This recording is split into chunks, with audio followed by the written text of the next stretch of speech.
আসসালামু আলাইকুম সুপ্রিয় দর্শক, কেমন আছেন সবাই? আশা করছি ভালো আছেন। আমিও আলহামদুলিল্লাহ খুব ভালো আছি। আজকে আমি আপনাদেরকে চিংড়ি ভুনা করে দেখাবো। আর এই চিংড়ি ভুনাটা আমি একটু অন্যভাবেই করেছি, আপনারা দেখলেই বুঝতে পারবেন। এই চিংড়ি ভুনাটা খেতে কিন্তু দারুণ লাগে। আপনারা একবার যদি বাসায় ট্রাই করেন তাহলেই বুঝতে পারবেন। এই চিংড়ি ভুনাটা এক একজন এক এক রকম করে, আমি একটু অন্যভাবে করেছি। এভাবে চিংড়ি ভুনা করলে চিংড়ির ভেতরে একদম সফট হয় আর ড্রাই হয় না। তো চলুন এখন মূল রেসিপিতে চলে যাই। আমি প্রথমে আধা কেজি চিংড়ি কেটে পরিষ্কার করে ধুয়ে নিয়েছি। এবার এখানে দিয়ে দিচ্ছি 1 চা চামচ লবণ, আধা চা চামচ হলুদের গুঁড়া আর আধা চা চামচ মরিচের গুঁড়া। এই মশলাগুলো খুব ভালোভাবে আমি চিংড়ির সাথে মাখিয়ে নেব। চিংড়ির সাথে মশলাটা খুব ভালোভাবে মাখিয়ে নেওয়া হয়ে গেছে। এখন চলে যাব চুলায়। তো এখানে দিয়ে দিচ্ছি সয়াবিন তেল হাফ কাপ। তেলটা গরম হয়ে আসলে এখানে চিংড়িগুলো দিয়ে দেব। চিংড়িগুলো আমি 2 মিনিটের মতো এভাবে উল্টিয়ে পাল্টিয়ে ভেজে নেব। খুব বেশিক্ষণ ভাজার দরকার নেই, এমনিতেই চিংড়ি এগুলো অনেকক্ষণ সময় নিয়ে আমি ভাজবো, সেটা পরে দেখতেই পাবেন। তো আমি এভাবে 2 মিনিটের মতো ভেজে নিয়ে তারপরে এখানে দিয়ে দিচ্ছি 2 কাপের মতো পেঁয়াজ কুচি। এভাবে যদি চিংড়ির সাথে এই পেঁয়াজগুলো ভেজে নেওয়া যায় তাহলে চিংড়িটার গ্রেভিটা খেতে কিন্তু দারুণ লাগে। আমি এভাবেই চিংড়ি ভুনা করে থাকি। তো কিছুক্ষণ ভেজে নেওয়ার পর এখানে দিয়ে দিলাম 1 চা চামচ রসুন বাটা, 2টি দারচিনি টুকরো আর 4টি এলাচ। এলাচের মুখটা আমি ফাটিয়ে দিয়েছি। এই সব কিছু দেওয়ার পরে এখন আমি পেঁয়াজগুলো খুব ভালোভাবে ভেজে নেব। পেঁয়াজের সাথে সাথে চিংড়িটাও কিন্তু কুকিং হচ্ছে, দেখতেই পাচ্ছেন। এইভাবে চিংড়ি ভুনা করলে আসলে অনেক ভালো লাগে। আপনারা এই রেসিপিটি দেখার পর অবশ্যই বাসায় একবার হলেও ট্রাই করবেন।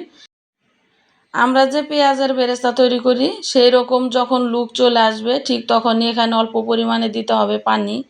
এই পেঁয়াজটা একদম বেরেস্তার মতো করে ভেজে নিতে হবে।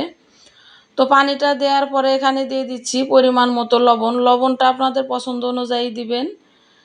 দিচ্ছি 2 চা চামচ আদা বাটা, 2 চা চামচ হলুদের গুঁড়া, 2 চা চামচ মরিচের গুঁড়া, 2 চা চামচ ধনিয়া গুঁড়া, 1.5 চা চামচ জিরার গুঁড়া। মশলাগুলো দেয়া হয়ে গেলে এখন এই সব কিছুর সাথে মিশিয়ে নিতে হবে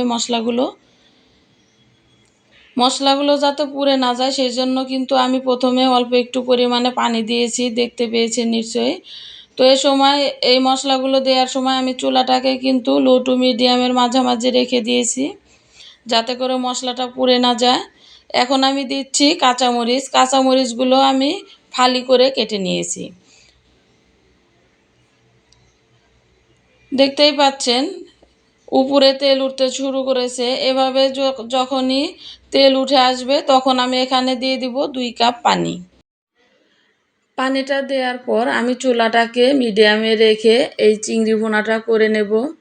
একদম হাই হিটে রেখে এই চিংড়ি ভুনাটা করা যাবে না, তাহলে কিন্তু চিংড়িগুলো খেতে ভালো লাগবে না। এখন আমি একটা ঢাকনা দিয়ে রান্নাটা করে নিচ্ছি। দেখতেই পাচ্ছেন গ্রেভিটা অনেকটাই ঘন হয়ে এসেছে, উপরে তেল উঠে এসেছে।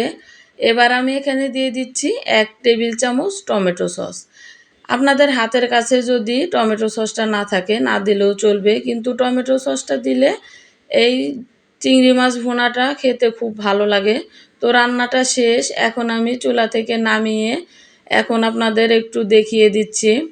আশা করছি আমার এই রেসিপিটি আপনাদের ভালো লেগেছে। যদি রেসিপিটি ভালো লাগে তাহলে প্লিজ লাইক, কমেন্ট এবং শেয়ার করে দেবেন।